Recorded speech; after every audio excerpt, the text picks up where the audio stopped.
We're live. We're mic'd up this time too. Anybody out there watching? Look who's here today. One of my all-time favorite people, because when I go to Dirty Fest, I find him because he does nothing but positively reassure that I'm halfway fucking decent. Okay, don't underestimate an old man on a BMX bike. Anyway, Glenn PAVLOVSKY's with us today. We're going to go through all the good times. We're going to go through Tech, Bill Ryan when it first came out. We're going to do a little Elf. We'll do a little Robinson. But we're going to go way, way back because I believe, from my research, he started when he was about 5 years old. Yeah. There you go. See, I did my research. All right, so here we go. Welcome to the show, Glenn PAVLOVSKY. What's going on, dude? How you doing, man? Living the dream. Take me back to your first recollection ever of a bicycle. My first bike, what's funny is probably a lot of us back then, it was a 16-inch Twin Stingray. Okay. It was red. Nice. And what's crazy is we still have it. My brother learned how to ride on it. I love your brother, by the way. Yeah. And then it's gone through a bunch of other family people, made its way back. My boys both rode it. No. And now it's still sitting at my parents. Wow. Yeah. Dude, don't even sell it this way. There's too much history Oh no, there. it's got that. It's got the old, had the old drag slick. Yeah, on the back. What year was that? Swear. Did you? I bet you it was a 60, mid-60s. No shit. Yeah. So that was your first recollection. What did you do? Rip around the neighborhoods? Yeah, I have, well, my brother's 9 years older than me, so I chased him. Okay. And that was the beginning. We had, where I grew up in Irvine, there was end of our track, they all built a BMX track in the beginning. Oh, no It was shit. like kind of before BMX was BMX. So we moved there in 72. I was 3. And I was already riding a bike by then. And then, yeah, I'd go with my brother, and they'd make me go around the track and race other kids and make bets. And The track that you built. they built. It wasn't me. No, they built. Yeah. So Yeah, it was called Whiteside Field because there was a guy named, their last name was Whiteside. They lived right next to it. Perfect. Yeah. When can you remember wanting the desire to race, or how did that all go down? Because Irvine was a pretty fucking big hotbed. It was, but back then it was nothing. you Okay. know. Irvine was, it was the edge of everything. We moved from Torrance down to Irvine. I remember Oh, my wow. dad telling me, some of his buddies were like, "Why are you moving way the hell out there?" You know, Well- now it's the middle. So So- what happens when? So tell me about how did you fall upon BMX? It was all my big brother. And what's funny is today, this morning, I went on Facebook to look at something, and a picture popped up, and it was me and him on the gate at Western Sports Arena. Oh, And it would have been, I was probably like 5 or 6. So you were a WSA guy. Yeah, that's where I started, first race. So here's the thing. Do you think that because you started there, your trajectory was to become an incredible factory-sponsored dude? No, because that's like I kind of had two eras of BMX. Like Okay. early, and then I kind of stopped and went and did all the ball sports. Yeah. And I got to high school, and I'd always ridden, still had bikes and still rode, and a couple buddies of mine still raced. I'd go with them, and then I got sick of the coaches and the politics of like high school Yeah. stuff. Yeah, yeah. I said, screw this, I'm done. I went and loved BMX because it was just me. Yeah. If I did well, it was me. If I did bad, it was me. You know, there's no coaches. people are. There's no nothing. Well, your kids are amazing athletes, but I think in ball sports, I think too, you're either drawn to that kind of a thing. You like to be around the teammates, or you have to do the individual thing. Yeah, yeah. I think that people are woven in those two different. Yeah, that's what I think. Yeah, so my first, I raced. I was just I'm not a moto filler. I had some wins, but it was just local. We didn't do anything outside of like, Riverside, Orange County, some LA. Okay. Not much, but there was just at that time there were so many tracks in Orange County. It was crazy. Did you do saddleback? Saddleback. Yeah. Corner downhill. So you did all. This All is of the them. thing. Okay, so I grew up in a little small town in New Jersey, as you know. Yeah. 3 men from Jersey. So we had great competition. You were thrown into some of the greatest tracks of all time. Yeah. Just here you go. Here's BMX. And we had no idea. Fucking awesome. Yeah. So WSA is your first race. Yeah. So here's what I remember about my first race is And you're WSA. 5? 4.5, 5, somewhere in there. Shit. And flat gate Okay. with probably I don't know, 2x8, 2x10, whatever the heck it was, just a piece of wood. And my bike, because it was 16 inch, it didn't have any clearance, so as I'd go out the gate, my sprocket would ding, and you go down this big hill, and it was pretty freaking scary at the time. It was a big hill. Okay. You know, you go down and then first turn, and there was this tire pit. And they made a racer back then, and I don't know if it's officially called the Gator Pit or the Alligator Pit or whatever it was, but it was freaking scary. It was in the middle of this turn.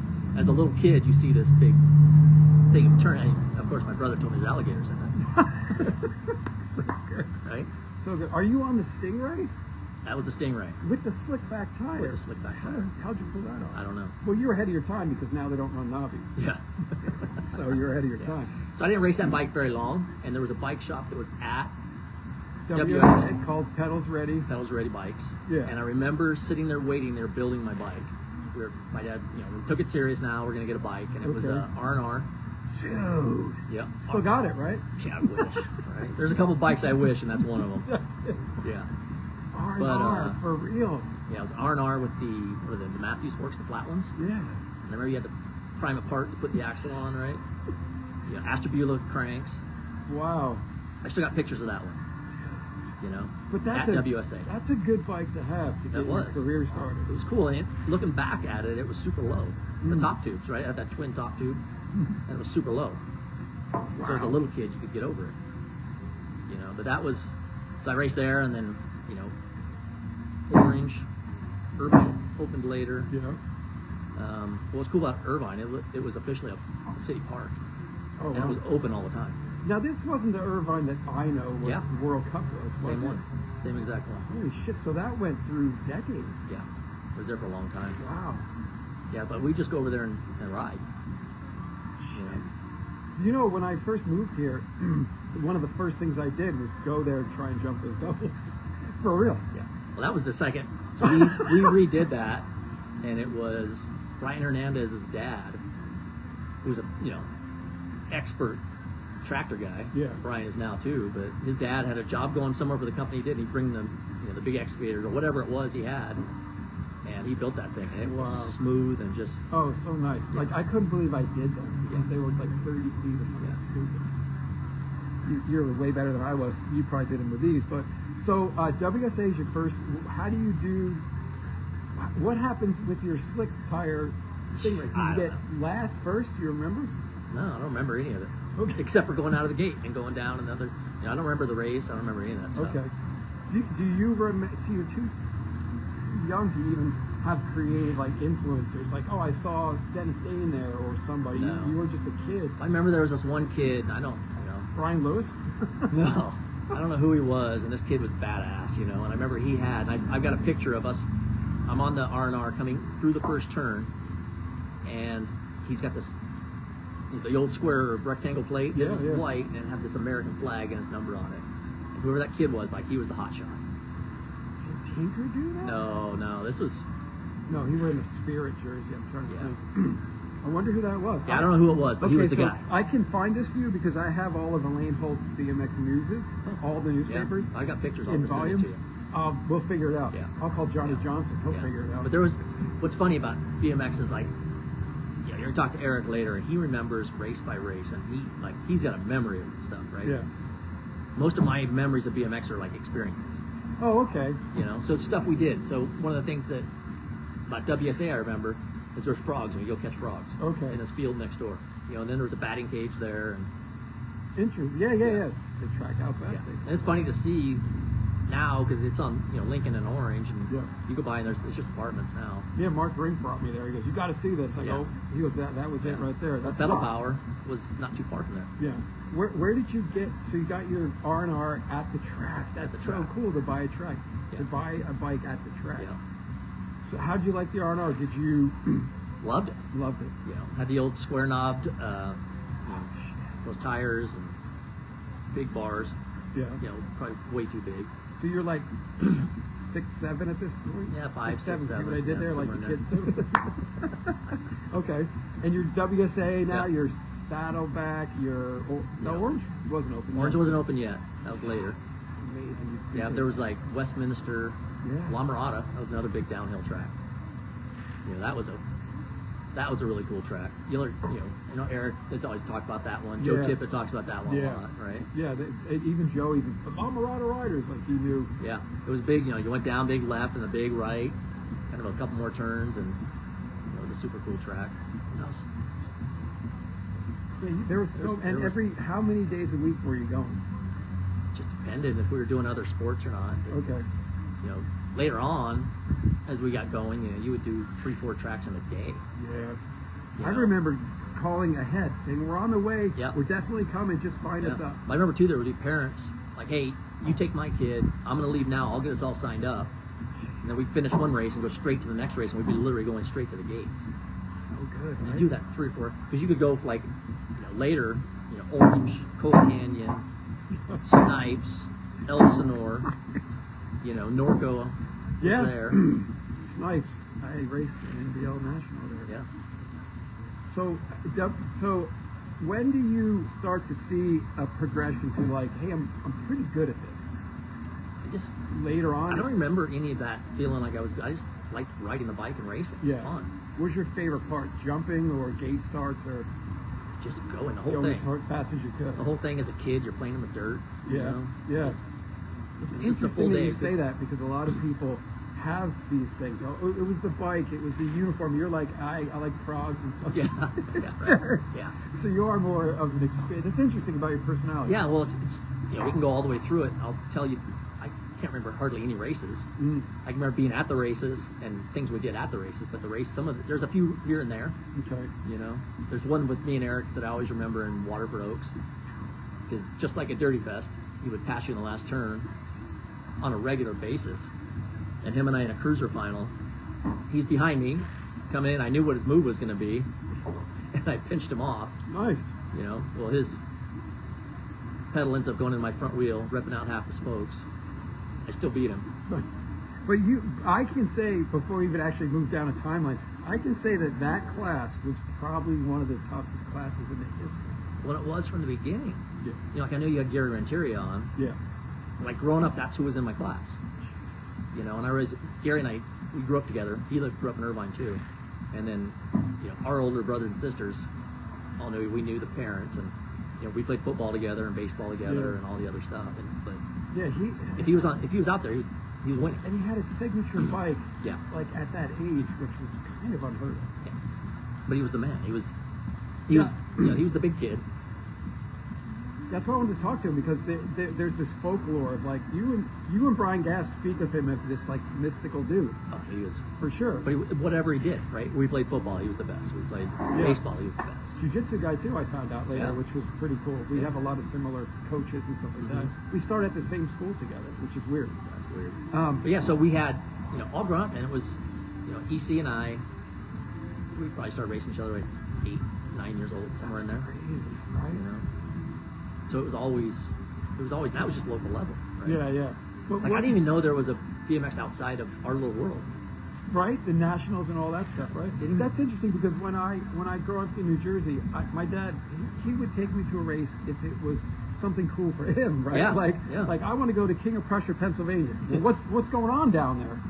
Not much. Well, then we'll go here. Like it had to be for him. So I didn't know when I saw Sal Zuner on the cover of the magazine NJ1. I didn't know there were nationals. I thought he's from New Jersey. He's number one. I want to be like him. But I didn't know he was. Right. Like you said, it's different. It's you were there for the experiences. I was there in this little bubble of this is the world I'm living Yeah, in. that's kind of how we did. We raced. I remember, I don't know if it was in the beginning, but I know eventually the BMXL was the lead. You know, I've still got the plates. Damn. You know, it was an orange plate. Number 403 was my number. You know, and I still got a couple, 63 and 403. Wow. But it was like Santa Ana Elks was another one. Yep. You know, so we just raced like the BMXL tracks. We didn't race like all the other, you know, NBA. Did you start to see magazines at that point? No, I just remember like the local or whatever, the BMXL paper or whatever it was. Yeah. You know, with your points and all that stuff just for that. Yeah. You know, I know some other people know the history of where all these went with who, and there was different ones. But Yeah. you know, as a little kid, I just went and raced. So good, man. Which is great. It's a laser focusedness that you didn't have to worry about. You didn't No. fanboy out on people like I did. Yeah. That's a very interesting Yeah. realm. Well, we had, you know, Irvine was a developing city, so there was, into my street at the end of the cul-de-sac was an open field. Yeah. You know, and there was I was always a little stuntman for my brother-in-law's friends. hey, do this. Is that how you became the fall guy? Right, yeah. That started early. There was this big hill. There's a big bike path that was in this thing, and there was a big hill that went across at the bottom, and it went up, it seemed like 20 feet, but I think it was like 6 feet, and they just big jump, and you would fly across this whole thing. The big kids would clear the whole thing, and the little kids would get halfway. And yeah, that seemed to be the thing. We had a giant, like, you kind of jump at our place, and then that's all you did. Then you went and got a Slurpee, energized yourself, came back, and just did the trails. Yeah. The stuff we did back then was crazy. So you did a lot of like trail. I'm air quoting trail riding, and you also raced. It's interesting that it seems like you could have gone either way because you were at the races to race. The atmosphere didn't really affect you. You were just racing, so you could have went and done trail riding. It would have been the same. But back then we had our race bike and our practice bike. Yeah. So when you rode around whatever you got, and like back then my race bike hung up. Mm-hmm. And then time to go racing, you take the bike down and you go. You didn't ride that thing on the street at all. Yeah, I had a Cycle Pro Blitz with my practice bike because I didn't want to mess up my race bike. Right.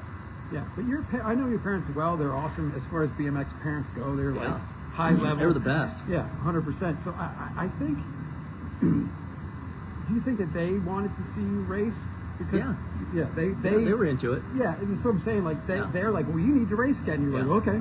So what's funny too is like as we get older, you kind of look back, and my kids have gone through sports now, and the friends we had, and the stuff that was going on with us, and the kids were out playing, and you start thinking, our parents they're having a good time. Yeah. And then they're our families, right? Even to today, I mean, I remember Eric's mom, R.I.P., because she's one of the reasons I went to Dirty Fest. She hooked up with your mom in the cart. Absolutely. And they still, 40 years later, just have stories. And the year where Marty Hatfield came out, the three of them, right? That's cool. It's crazy, right? Like, but we had friends all over the country. We still do. Yeah. And I tried, when we travel with kids in baseball and stuff, or wherever we're going, I try to look people up and, hang out. Yeah, it's interesting. And you can just sit down, have a conversation, and be like, it's nothing. It's nothing, right? It's nothing. Interesting. So bring me on to like your first sponsor. I don't even know. Bike shop. There was some bike shop stuff. I went through. So my uncle and my cousins kind of got into racing. So I went from the R&R. This is the cool one. This is the bike I wish I had. Okay. And it was brown, and it was one of the first runs of the GTs. And my cousins had like single-digit serial numbers. Yeah. And mine was like 11 or 12 or something. But what'd you do when you got a new bike back in the days? You sold one and got another. Yeah. So the R&R got sold when I got the GT. And then from the GT, I went to a Powerlight. Got that for Christmas. I got pictures of me, coming down, sitting on that thing at Christmas. I was probably 8 or 9 or 10, somewhere in there. Jeez, you started so young. It's so crazy. Yeah. And then you just keep progressing through bikes. Do you remember did you get that GT at WSA? No, my uncle, somehow he had a connection somewhere. He got 3 frames. Yeah, and then we built them. And it was, I remember it had, gold 3-piece cranks, the gold aluminum bars, had gold aluminum Probably wheels. Maxi Lux cranks or something. I don't remember what they were, but that was a cool bike. Wow. I remember I got a couple pictures on that. What's funny, one of the pictures I have on that bike is the old little viewfinders. Remember you used to get those at the races? I still got them. I got a few of those, right? You got a lot in your collection from what I'm hearing. I got a little bit. Not like Carter, but... Well, that bike, as you get too big for the bike, the bars just went forward. Yeah, Chicago style. So the last one, my bars are like pretty far forward. Because they didn't make stems long enough, right? No, you didn't do any of that stuff. Yeah. There wasn't a ton of people making bikes. You just...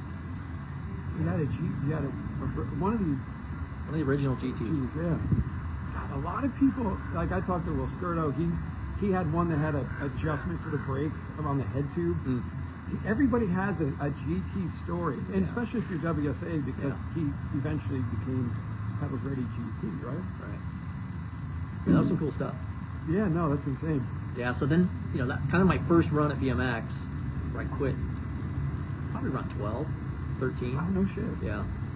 No real sponsors, little things here and there, local shops. Were you winning at WSA? I was winning, but not like... Because there has to be a point where because you were an incredible rider. Yeah. So there's got to be a point where you're like, well, I'm pretty good at this. That was my second time in. That was my second time.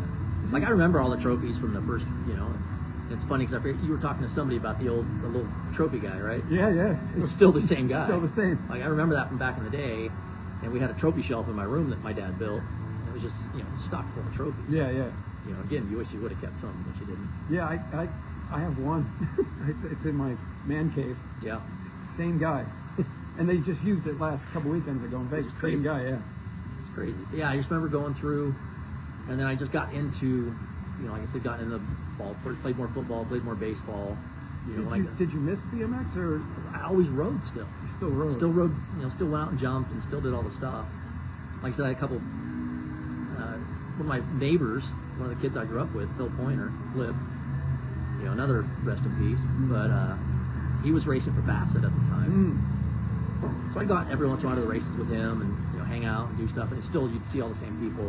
And, and like I said, it came time for high school, and my freshman, sophomore year, big into sports, and then just kind of. Was it ass and gas that took you away from BMX? Like most people? No, because that was way too early. That was later. I survived through that. That's always a big one. Takes away a lot of good people. It does. Takes them down. That 16-year-old man. You're if you make it through it or not. Yeah. So, ass and gas. Yeah. Like when I turned 16 and got my truck, it just made it better to go jump. I could go out to jumps anytime I wanted to. I might have. 16, you got your truck? Yeah. I remember you having a truck, but that would have been after '88. I had my original one was an '86 Nissan. Okay. We lowered it, put Porsche alloys on it. Of course you did. There's a picture of Lopes jumping it at Jones Track. Sick. You were part of that the lower truck club, weren't you? Yeah. That's all that orange whip. There's a bunch of it. Billy was always the king. The nagel on the. So who would have been in? Because I never really spoke about this. Who would have been in the lower truck club? Donnell. Lopes. No. Lopes had a Blazer. Yeah. Okay. And he had it painted by, I think it was Santini. He had that thing, trick paint job. So Griggs, Donnell, Lopes, you, Hayden. He'd make it in from the valley every once in a while. Yeah, there was a lot of people. Okay, so I go to Bakersfield in '87. My first time I'm ever in California. You were probably at that race. Yeah. And I'm watching them throw pennies into subwoofers in bugs to and it would pop out. Yeah. And I go, dude, this is the life I want to lead. Yeah. Look how cool these cars are. And Bakersfield is awesome. Yeah. Little did I know, someone said, hey, trust me, Bakersfield is not the place. No. You got to go south a little more, right? Yeah. So I was drawn in before I even moved here to that whole scene. Well, funny thing, Bakersfield, memories, right? I forget what reason, but so the first one was Carter was in the truck with me, and it had rained a little bit. You know how it gets a little slick the first time it rains? Sure. So him and I would go to get on the freeway and spin out a couple times, recover, and then just take off. Okay. And for whatever reason, going home, and it was that year or another year, I gave Billy Griggs a ride, and we're going up the Grapevine. It's like 5-6 lanes. We're hauling ass up the fast lane, and I fell asleep. No. Wake up about 4 lanes over with Billy yelling because there's a semi truck right next to us. But that's the way. Back then you would get done at the race at 8, 9, 10 o'clock at night and just drive home. They're done at 2 now on a Sunday. It's the weirdest. Yeah. It's so different. It's probably a lot better. Yeah, everybody can get out of there and get back. Yeah, like Maine's in the dark. I remember Coal Canyon, every last main was in the dark. I don't know. We should have always just stayed Sunday night, come on Monday, but we didn't. Yeah. I remember coming home from Chandler one time, Sunday night, and it was my brother, me, and somebody else, and we were going to take 2-3 hour shifts. So, my brother drives first, or however it was, but I got mine. I'm dying here. So I screw this. I reach up and adjust the clock. And I drove for a half an hour. Brilliant. I moved it forward and just woke them up. Hey, it's your turn. I'm done. That's amazing. So what we used to do is, I was with Alan and Brian Foster. Alan's driving, goes, watch this. He starts to go left or right with the steering wheel. So Brian's head would start to move, and he fucking did a big left and cracked his head against the side of the window. Of course, we all have great rental car stories as well, but So take me to your what brings you back to where you're really into it. I just started riding. There was a bunch of guys at school. We started riding around Irvine, and started going to the track again. And I'm like, I'm just gonna race again. Wow. And that's when hey, I'm pretty decent at this. Yeah. What year was that? It was 84. Okay.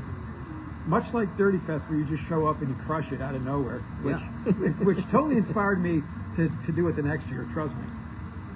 You are one of the reasons I go, if not the reason I go to Dirty Fest, because Dirty Fest is the best. Yeah, because you just have great things to say. You rip on a bike. Everyone's like, dude, it looks like you just never slow down. The same uniform fits you as you're in shape. You're a fireman of the year, by the way.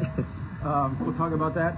But yeah, it's interesting that you did what you did at Dirty Fest in '84. You're like, I'm just gonna come back. Yeah. So I come back, start racing again. I'm an intermediate, and I had this time I had a hutch. Oh. It was one of those black. Yeah. Yes. Not black chrome, but it was like that. The futuristic black Yeah. one. I had that one. It's my favorite bike of all time. So I had that. Racing, I raced the Pico Rivera National. The one that In the bull Crisco ring. won. Yeah. So I raced that as an intermediate and won. So good. Only thing I really remember about that, I remember coming in because you came from the outside, it's a super tight track, and it was like bull ring. But there's bicycles getting stolen like crazy. Imagine that, Pico Rivera. So that was kind of my, hey, I think I can do good at this again. So I started taking it serious and really running again. And then it wasn't too long after that. I really still didn't have like sponsors. And then that's when Elf, at Orange contacted me. Oh, nice, Ken, yeah. So I started riding for him. It was kind of like, hey, we'll try you out. Wow. If you do good, we're gonna, and then so I started riding for Elf, and that was, over the years back and forth a couple times. But at the Orange Y, which again, if you show up there and you do good, that was the thing. If you could win at Orange Y, you're a factory guy. Yeah, 100%. And it was the ultimate. We were there 2-3 days a week, nights a week. And it was legit. You'd be there till 84, 85? Yeah. You'd be there till late. There, semis, quarters. It was wild. That's where I went to. I moved to Anaheim when I moved out here, and I went there. I didn't miss a day for years. Well, you do, all the guys you looked up to as when you're a kid, like Greg Hill, Steve Thompson, all the big guys, they'd come there. Yeah. I remember when I was 15, like we had that place dialed. Oh yeah, of course. We had a dial. Well, there was a Pro-Am. And this is when Orange, the start was over towards the freeway. Yeah, okay. Right? And it kind of ran down the same way. The first turn was this like turn jump. Well, we had a dial where you could jump inside, skip the whole thing. So here's this Pro-Am, Stu Thompson's in it. Here's me, 15-year-old little kid, and I got this thing dialed. So Stu, of course he's out front. Well, I'm gonna take him inside. I jump inside as he comes in, make contact, we crash, and it was like, just Stu gets up like, the fuck were you doing, kid? Here's me. You look up to this guy your whole life. Yeah. And then I got a chance to beat him. Sorry, sir. I just took him out. I didn't beat him.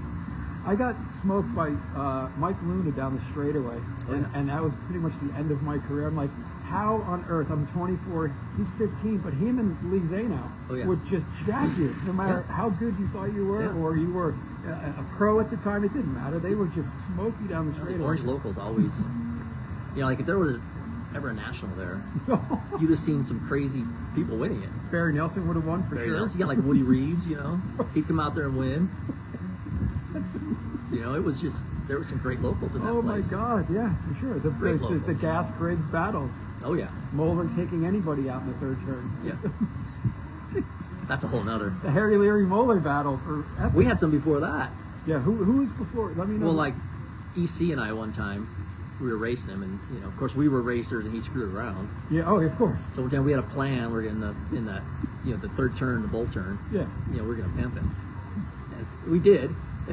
Moeller being Moeller didn't give a shit. Yeah, no. Probably start breakdancing. And then the next time he's jumping out, doing backflips out of the thing. And he was another Orange White local, right? He was. Yeah. He was super fast there. Yeah. And it's funny because here we are, factory guys. We're supposed to be winning. Right. And then Chris Moeller would come out and wax us on his pedal powered uniform or whatever he was on then. Yeah. So Elf happens, right? And what? So Ken decides to move you up. How, when, and where? Like, I don't remember. I just remember, we went down there, picked up all the stuff one night. My leathers, so good, right? jerseys, and all that stuff. That's got to be a good feeling. Yeah. Like a shopping cart. And then from there, it's funny. I look back, like that era of my racing. It felt like forever. you know, we had so much fun and did so much stuff. But it was only like 10 years. Okay. You know. You got a cover at BMXA though. I did. Where was that? How did that go down? That was at Irvine. Oh, nice. So Gork sets up a photo shoot, and it's Gork and Wendy, Wow. and then EC ends up getting in it. So, and there's some other pictures of EC.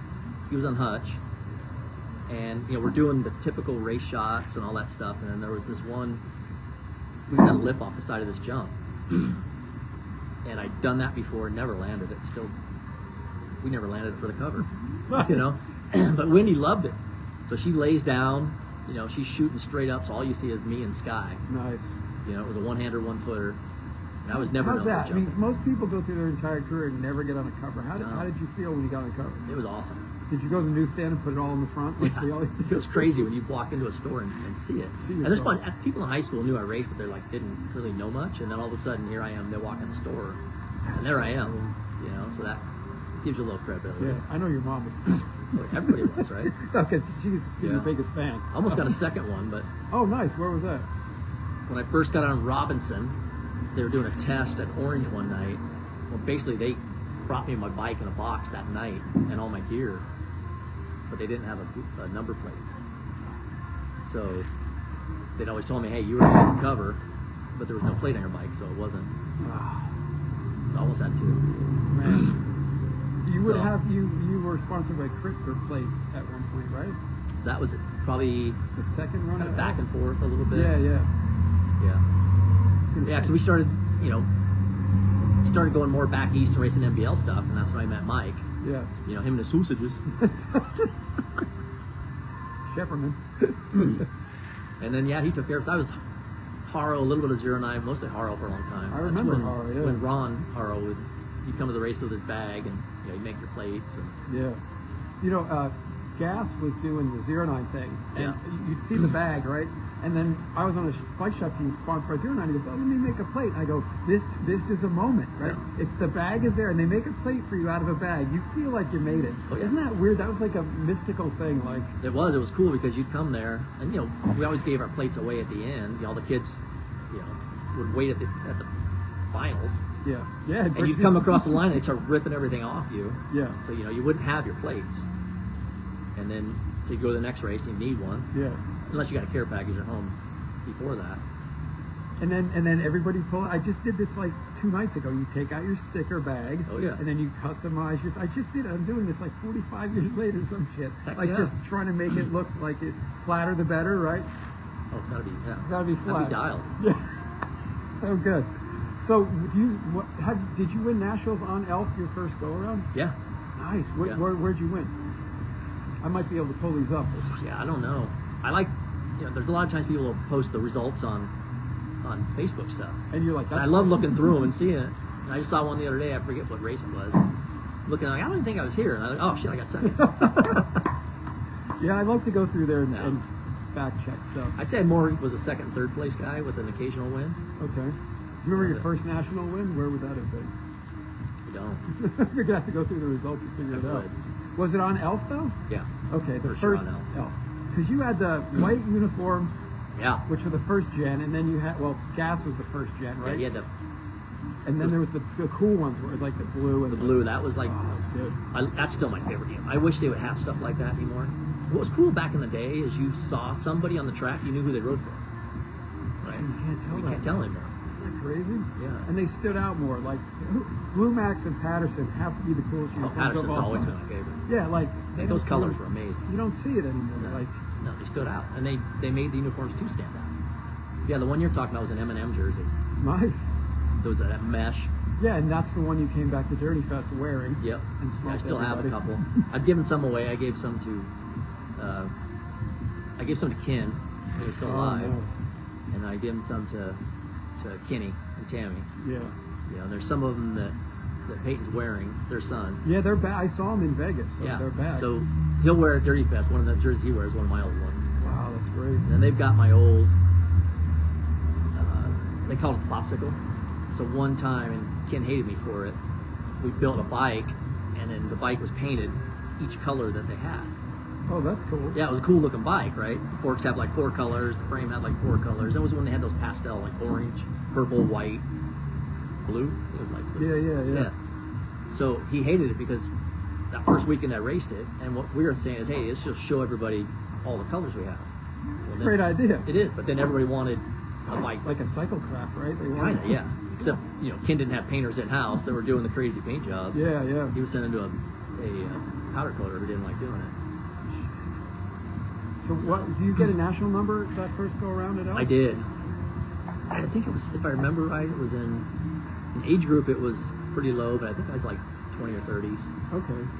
Did you do a lot of NBL stuff too that first round, or? No, that was a little bit later. Okay. In that first, But one of the big ones I did, I think it was 16. I was up for number one, ABA, shit. and I think I went out in like the quarters. It was horrible.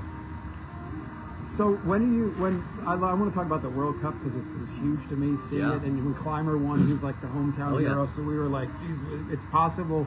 There's a dream here we can all fulfill. So what? That would have been. That wasn't the Robinson area. No, it wasn't. Still up. It was still Elf. Yeah. Still up. Robinson was not long after that. Okay. Yeah, that's the year the weekend I graduated high school. Wow. And again, things you remember, right? Yeah. Because TC and Big E were out, and when I graduated, they went to graduation with us, and then they called my name, and TC and Big E stand up, being TC and Big E. Of course. Yeah. So this is, I don't know if anyone knows, but I do because I was around there. But your parents said to TC, "Come on in, you can live with us." Yeah. Brian Gass did the same for me, and it's interesting that it is a California thing where it's more welcoming, like enjoy our whole culture and our lives, And back east, it's like, what's this guy after? Like, what's he want to do? Rob us? That kind of shit. So it's interesting that like you brought TC and you're like, here, like just live the dream. Yeah. And he lived with you for a long time. It was a while. We built a set of bunk beds. Remember, we went to the lumber yard, TC and my dad and I. We got all the wood and we built this bunk bed. And that thing was, TC actually, he kept that thing for a long time. It went to Moval. So I'm sure it did. If that bed could talk. I lived with him in Moreno Valley. You remember that bed that he had there? Robbie Morales was with us. So, so he ended up taking the bottom bunk out and making like a desk out of it. Of course he did. Yeah. So that was that same bed. So yeah, he moved out. And it was like he kept coming out. And he'd go back and forth, and my parents were, why don't you just come out? So him and Big E loaded up and drove. Yeah. And then Big E was up in more Torrance area. Yeah, right? he went South Bay with who he lived with. Spike and Lou or something at some point, right? Yeah, they had or Gort too, right? Yeah, I think all of them had a place. Okay. So did you tell me about the lamp in Moreno Valley? Did you? You had to gong the lamp when you came in. Yeah. It was like one of those metal shades, black. Right. Yeah. And you had to ring the anybody gong. that's been to the house there knew how to you had to gong the lamp as you walked in. We'll leave that for anybody to kind of figure out on your own. Amazing. Were you part of the Metro runs? Yeah. You were? Yeah, I lived at TC for a little while out there. Okay, fuck. So did I, but Robbie Morales was with us and Rex was with us. When I lived there, it was TC, Rex, and I. Okay. Yeah, maybe for like a year. Because Greg was out there then. He used to come over with his lawn chair and listen to love songs on the coast. Yeah. Yeah. Yeah. And then Blaze was out for a while? Blaze, there's a lot of people went through that. But yeah, everybody come over there, meet up at TC's house, and then go to Club Metro for the night. I was part of that little run. Yeah. It's good. Metro was unique, man. It was an old grocery store, right? Yeah. Remember it had the different rooms? Yeah. And we used to call there was the beginners, pro, expert. See what I love about you is you know all the details to the good stuff, not necessarily the race results. No, you're like, I can't remember my first national, but let me tell you about the Metro. That club had Metro. more rooms. Yeah, remember there was some that was like, it was like funk, and then right. You walk into some of those rooms, it was dark. It was good. Did you make any 1970s runs to the disco club? I went to 70s once. Okay. Yeah. That was a good one. Yeah, we had two. My those days I had a Honda Accord. Okay. And almost got ripped off at Metro. Of course. We come out and I get in. It's like this thing was unlocked. I must have forgot to lock it. I go put my key and there's a screw in there they were trying to slide hammer that thing. It must have broken. Oh, the good times that no one sees, right? A lot of good times off the track, you know? Yeah. Cow tipping, right? We went cow tipping. We did. That was in together. Irvine. We tried to cow tip. Yeah, but then they kind of got mad and chased us. Yeah, you remember that? We found out that cows are fast. Yeah, and then we did. We had a big plan. I believe Carter was part of that. Yeah. Ralph Guavis was part of that. You were part of that. I was part of that, and we were going to go cow tipping for some weird reason. Yeah, if anybody still drives by it's the 405 and Jeffrey, you kind of look on the side, and it's still a grass hill. For real, okay. Yeah, that's where we were out in there. We thought we had this great idea that we heard you can tip cows over when they're sleeping. So we go running around out there. So you know the details of this, but I can remember this like it was. I can remember like it was yesterday. Your race results, you're lost on. I remember we go up and it was the cows. We didn't understand there was a bull out there that wanted to protect his cows. Yeah. So we're going out trying to push these cows, which there's no tipping those things over. And all of a sudden this bull gets pissed off and fucking chases us. And I remember the only reason I told her we're running and this bull's catching up to us fast. And I remember my legs going out from under me because there was a ravine and I ate shit and this thing just ran past me. Yeah, I remember we went through a flood control channel to get there, like under the road. I don't remember what you do. Yeah. All right, so Elf, you're doing okay nationally, right? So how does the Robinson deal go down to like? They're always big on the teams, right? It was, but it was Greg. Greg's the one that did it. Oh, cool. Yeah. So I got a call from Greg. He said, "Hey, handle it. Handle it. How would you like to ride for Robinson?"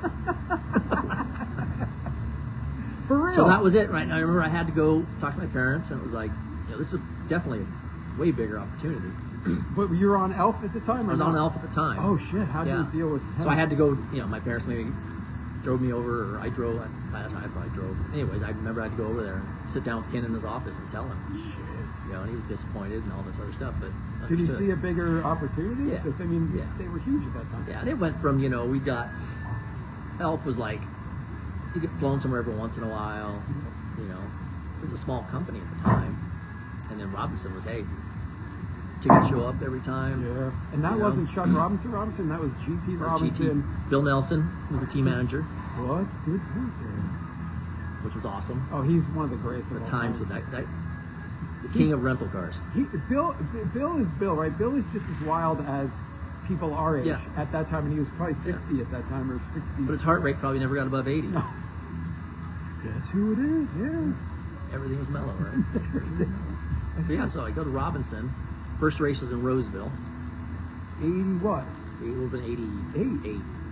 That was my first national in California. Yeah. So my brother at the time lived in Roseville.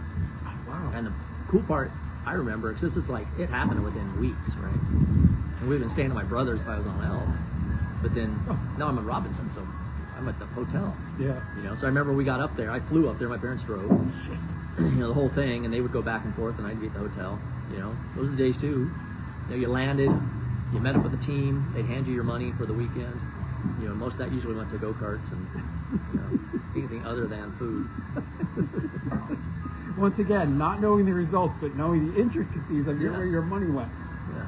And then who was on Robinson with you? Because it was a gigantic team. It wasn't as big then. I remember Willie Nelson. Oh, nice. Greg, myself. There? No. I don't remember. I don't remember the whole team, but 4 or 5 people. Yeah. And then Cully was after well, it you, was right? Nelson, Danny. Danny, that's true. Yeah. Danny went through a lot of Robinsons. He went from early Robinson. Yeah. And we were kind of like the, a little stepbrother. Of course. To GT. To feed the machine. But we all traveled together and did everything. That's what was super cool about that team is, and I'd known Greg by that time. But still, it's like one of your idols, right? Yeah. And then, hey, room assignments, you're sleeping with Greg. Yeah. And then me and Gary ended up rooming together a lot. Oh, cool. So that was cool. I remember we used to have a system, you keep the room ice cold all night, and whoever got to get the shower first hit the heater on. Oh, no shit. Yeah, so then you can get done and your room's hot again. Okay. So that was cool. Any crazy stuff you can talk about those times you were with them? Very chill guy. Yeah. A businessman. Yeah. We had fun. Yeah. It was fun. He's had fun. It was fun. I remember there was a lot of stuff with that. Hey, it's on there. Just, Pay-per-views. Yeah, screw it. Yeah. Yeah. Leave it on all night. Who cares? $5 water in the water bar. Yeah, that's fine. Yeah. Yeah, we had one. This is a fun story. That summer, this was Magoo was running things at GT, right? And then towards the end of my Robinsons, that's when Root Girl was doing it, right? But I'm going on summer tour, so Magoo's, hey, you got to come down to this when they were in Huntington on Gothard there, which is funny now. That's where I'm fireman in Huntington. Oh, wow. I go by there all the time. 17. I used to work there. I got fired from there twice. Another story. Yeah, it's 167. No, I'm trying to remember the address. Yeah, it's an aerospace company now. Okay, and across the street was the park. The park, yeah. And then the Chevron fuel dispensary. So Magoo's, well, here's one of the best parts about Robinson, right? The first time I got to go to the cage, right? And I'd heard myths of this cage. And so they had a section in there that was all fenced in a cage. And it was pretty big, and it was all the team stuff, right? And you got the shopping cart, and you went in there, you just pulled whatever you wanted. Amazing. What'd you get? Anything good?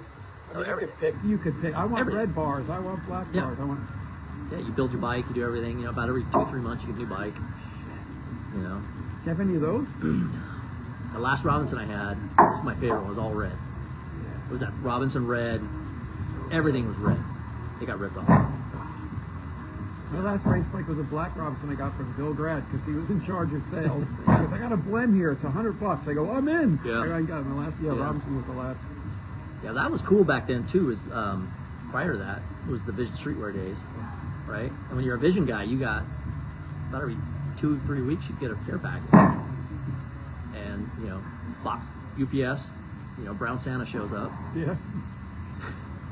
And you have 5 pairs of shoes and whatever, and the fanny packs. Was and all the Miranda different doing it or was Botima? Botima was still there then. It was Botima and Everett Rosecrans. I love Jeff, and he's my first ever podcast I ever did. Yeah, it was awesome going down there. He was so cool. I love him. If you needed something, hey, I'm going to a race, and man, I need some new shoes. Jeff, come on down. Yeah. I remember one time they didn't have the shoes I wore, so I always wore their high tops. And Cover BMXA. Yeah. No, those were Vans. Okay, you're a high top guy though. Yeah, always high tops. But Jeff just called some local shop and said, hey, Glenn's gonna come down and pick these up. And I just went down to some local shop and picked up. Oh, that's cool. Yeah. Now they took care of you. Here's a story you might not remember, but you will because you remember stories more than results. 89 Grands, we all left to go eat. Yeah. And there were some antics on the road, and some of us ended up with not so good antics. When the door opens, Pete and Jeff Botima pull me out. Yeah. But I remember you were part of the whole. I was part of the whole You thing. were, yeah. We were playing bumper tag. Yeah. Well, I didn't want to say that out loud, but you just. We used to have a fun game in rental cars. We played bumper tag as you go down the freeway. You remember? I remember the telephone pole that landed on the car. Right? Yes, of course. So here we go down the freeway, and we're driving in one Lincoln, and we see the car you guys were in. Yeah. I forget who was driving. Richard Fleming. Oh, did I say that out loud? Statute of limitations. We're good. And then, so we pull up behind him and bam, just run into him. No big deal. And you pass them and then bam, they'd run into you. Yeah. Well, we did that a couple times. Then we get off the freeway. You got off the freeway. We got off the freeway and you guys are still behind us. And all I remember is seeing this car skidding with the tires completely turned and skidding straight. And that pole was huge. Yeah. You guys hit him. Yeah, I remember opening my eyes and it was airbags, the smell of rubber, the light from the traffic. Because it fell down. Yeah. The traffic light fell down on top of the car. Yeah, and then the door opens, right? And then it's Pete and Botima, and I go, I think I'm dead because everybody was screaming. And, it was wild. And then they pull me out. And Pete's like, before the cops come, we should leave. Yeah. Meanwhile, there's people screaming, and I'm like looking at heads, like who's still, okay. Yeah. And our hotel was right there. Because I remember we jumped in our car, and whoever, I don't know if you jumped. I remember a bunch of people jumped in our car when we went to the hotel, and then we were up on the balcony watching. Okay, I don't know when they pulled me out. I can't remember where I went. It might have been with you guys. And who was in the back seat that broke his arm? Guy Stevens. Yeah, he broke it. Yeah. That was a bad break. Yeah. Really bad. He's actually still riding mountain bikes and Nice. back east. Yeah, that was wild. Yeah. But that was year after year. Of course, right? You know? We Just did stuff. So lucky. He did stuff. Yeah, exactly. We had a great one there one year. Me and Jeff Danell are going to go get lunch. So we go down to the parking structure at the Grants to jump into the Lincoln and take off, right? because you always got to link Continental because it fits more bikes. Right. So we jump in there and we're driving, and Jeff's like, "Hey, grab the tape or whatever it was out of the glove box." So I open it up and I'm like, "It's not in here." He's like, "Yeah, it is. I just put it in there." I'm like, "Dude, it's not in here." It was Brad Vanshaw's car. The keys fit. Yeah. So I guess in GM, however many, it's the same keys. So we borrowed Franchow's car the whole weekend, and he had no idea. I told him the story years later. All right, so on the Robinson timeline, you winning nationals? Yeah, it's one in there. You did. There was a Grands where you did really well. Which on Robinson, if I can remember. Yeah, I got a third. That's right. Yeah. It was a big one because it was that's what Kenny got. That's right. Number one. That's right. And it was him, Darwin, and me. And I think Darwin won. They were ahead of me. I remember going the last turn, and I was waiting for them to blow each other up. And then my plan was to swoop under, and it didn't happen. So I got third. But Darwin won. Yeah, Darwin won. Kenny got second until I needed to get number one. But what the thing of that class? Like, who in that? We could rattle off names in that class that it's just they're iconic Hall of Famers. You know, like you could have a whole second gate that didn't make the main. Yeah. Easily. There was how many potential winners out of that class? 12 to 15. Well, I would say the Grands at least. There was at least 2 gates of guys that could win. Jeez. And it was King, Carter, you, Hayden, Cully, Kenny May. Yeah, Kenny was younger than us and would come up. Okay. Like at Pritchard the end. was in there. He did well. Pritchard was in there. Yeah. Just a lot of there's a lot of like really fast. Was Cecil even involved in? Cecil was older than us. Okay. Him and Terry. I think Cecil was even older than Terry. Yeah, for sure. But what a. But yeah, once we made it was 17 and over with AVA and 18 and over NBL. Yeah. We'd race them.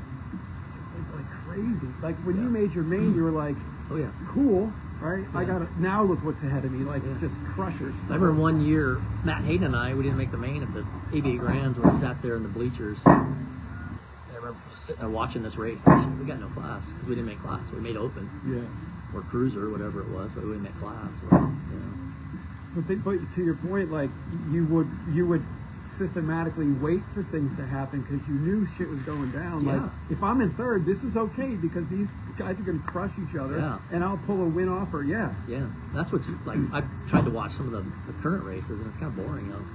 They just get in line. Well, and I get it. Well, in Vegas, after the 30-foot line, there was a whoop in front, and I cut over and hit the guy because I didn't want to hit that whoop. It fizzled down. It went 6, 7, 8. It was flat. It was this thing of like, oh, this guy from the 80s is coming back. It's like, no, this is how our founding fathers raced this way, and I'm going to stay true to that. You would blow people up in turns. Yes.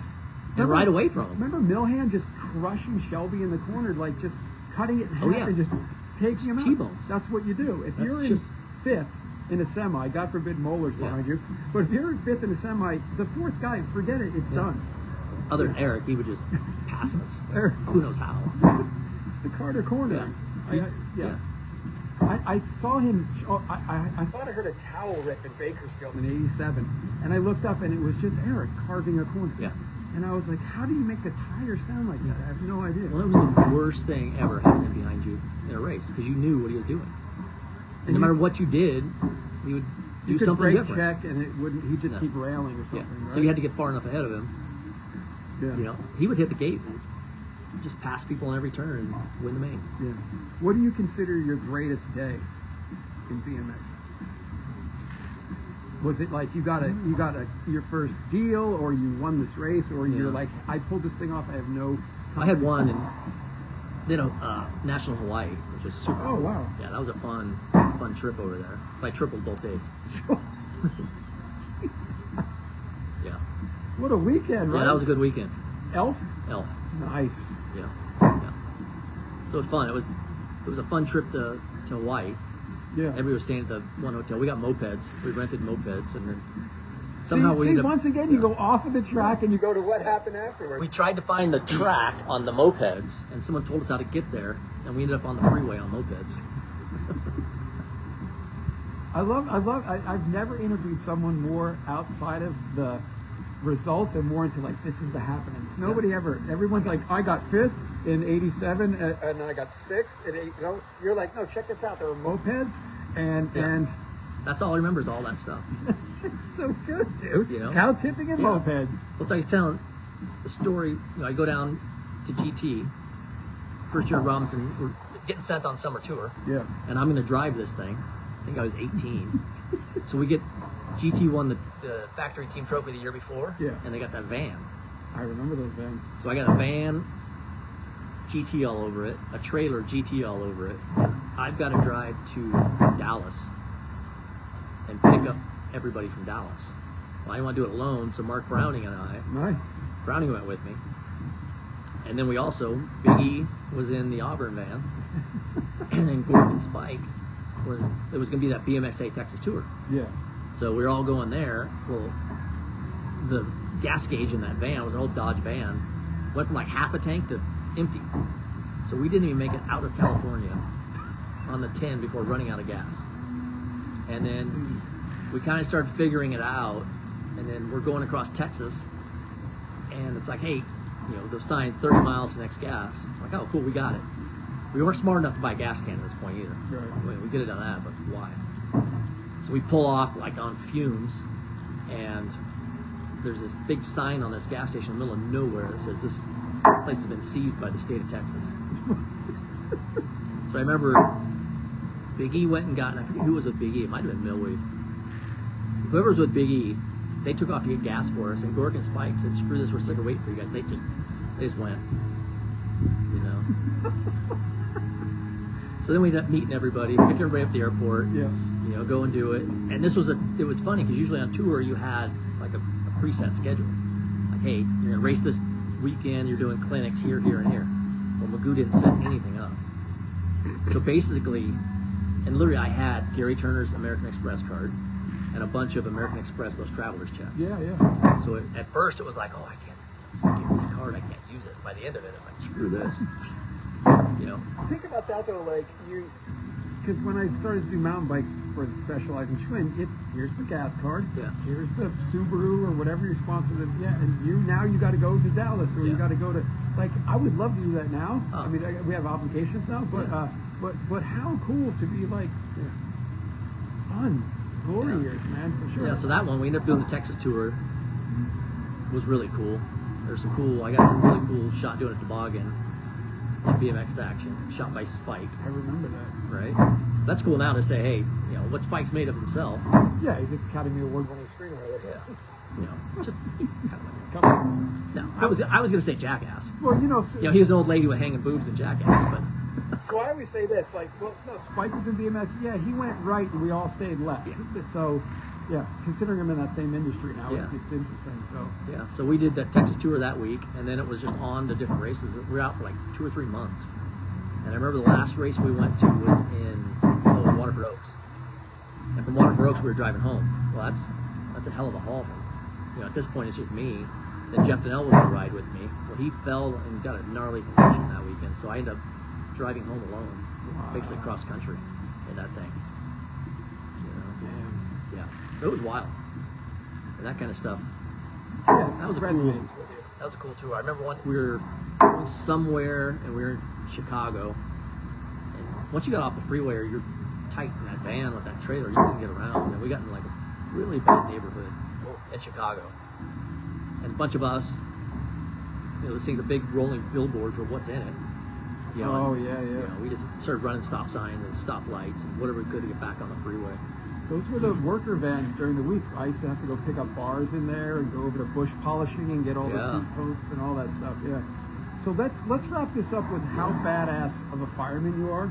No, I'm going to tell you why. Yeah. Because when you went into the fire academy, we were hanging out and you were like, man, I see videos. I'll never forget this. I see videos of intestines from 1 to 30 feet down the freeway. I go, get out of here. You're like, no, the intestines are that long. I've seen videos of them strung out all over them. Yeah. But you did go on to become fireman of the year, correct? Yeah, it's 2023. See? Right. Did my research. Yeah. But So I've been. But your dad, your liege, your dad Yeah. was also. Yeah, my dad was a firefighter, and that's what was cool. One of the things I loved about it is, yeah, we work a lot, but we have some flexibility in days. So, Mhm. you know, and then we got days off. and I want to raise my kids the same way, and be at a lot of stuff. Oh, gotcha. And be able to be there, pick them up from school, take Now, them if to school. I'm not mistaken, using my memory, your dad was fireman for Vernon. Vernon. That's yeah, right. See yeah. see how good my Yeah. memory is? He's now been retired longer than he worked. He worked 33 years. Yeah.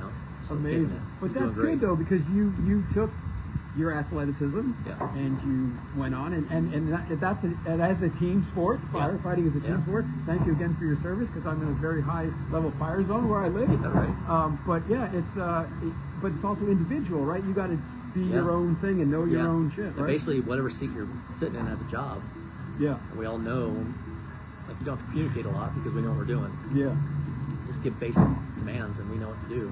amazing. Yeah, it's fun. I'm 27 years now. I got 2 more years. And I'm done. Great. Yeah, I'll retire in 2 years. And I remember you in the academy. We were talking about watching videos. Yeah, wild. So that was, I can't believe I can still remember. What's funny, I remember the first day of that. yeah, I remember, there's calls here and there. I remember. There's smells that remind me of calls. There's Yeah. songs. There's things I see, things that I want to see. yeah, 100%. I'm at the time in my career I don't want to see. I never want another dead person overdose. Yeah, I'd be happy, but that's what I do. yeah, it's amazing. Well, thank you for all Yeah. that. Now I got my oldest son Jack he's starting that path. He's done playing baseball. Oh, Both- no shit. Yeah. Yeah. So both my boys were really big into baseball. They played on national level teams. Yeah, Coming up into high school. Jack pitched in college. Brady's currently pitching in college. wow. So yeah, they're pretty good. Jack he had a lot of interest to be drafted, but his elbow kind of gave up. Ah, shit. But That was but what I was he's- going to ask you about that off camera, Yeah. how he was doing. yeah, so they're doing great. He's in the middle of his EMT, which is kind of his first step to. Wow, the lineage, dude. Yeah. The Pavlovsky lineage is He's got his dream is to get hired by our fire department, has our own ambulance. So we have EMTs. So his dream is to get hired with as one of our EMTs while I'm still working, which would be super cool. Wow, that's badass. That's cool. Be super cool. Well, good times, my man. Yeah.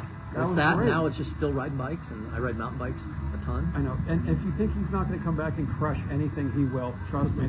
Jesus, when I saw your Dirty Fest, I'm like, I got to do it just because you're badass. Yeah. Like, I didn't race. I raced the first one. Yeah. I haven't raced. And I'm not racing this year because I want to hang out with more people. That's why. Yes. Yeah. That's why the racing was a blast. Super fun. Right. And the old school tracks, and just it's the same way it used to be, where you're yelling at each other and laughing in the middle of the race, and Yeah. you're talking shit, and it's fun. And some of the, but Yeah. I think sitting around. Yeah. Robbie Morales was here. Oh, I was racing and missed him. Yeah, you that miss kind people. of thing. And Yeah. it sucks yeah. because you'll get some people that just come for the day, or we always camp out there for the weekend. Yep.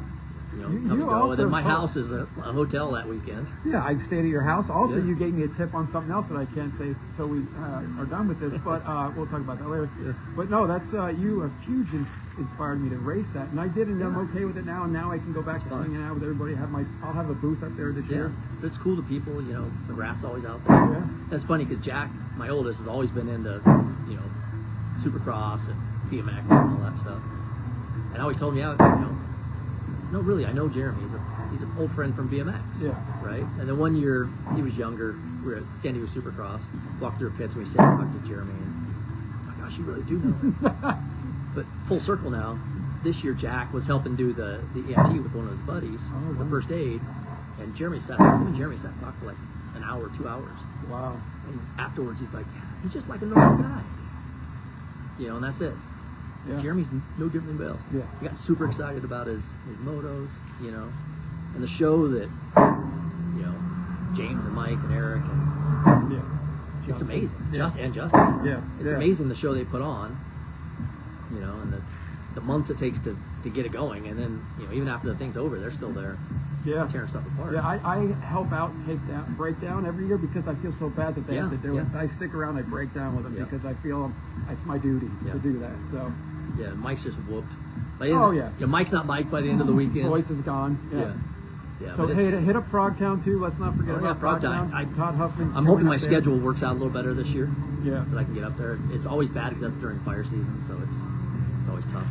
Last year it got burned out. Because of it, yeah. So head up to Frogtown, head up to Dirty Fest. Yeah, Todd Huffman and Frogtown. He started it all. Yeah. So It's amazing because I feel, especially that last year's track at Dirty Fest, that it's always felt like the old school tracks, but that one really yeah, it was good. like that. you up that off Hamburg U-turn and. Yeah, we always do mountain bike rides every morning. We have a big group that does mountain bike rides. So on the way back, our last thing is always we do a couple laps on the track.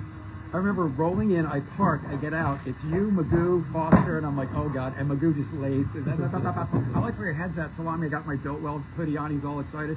But yeah, it was interesting to, like, that was the group right when I got out of the car, and I'm like, here it goes the weekend, shut the door, and then as you walk, it's...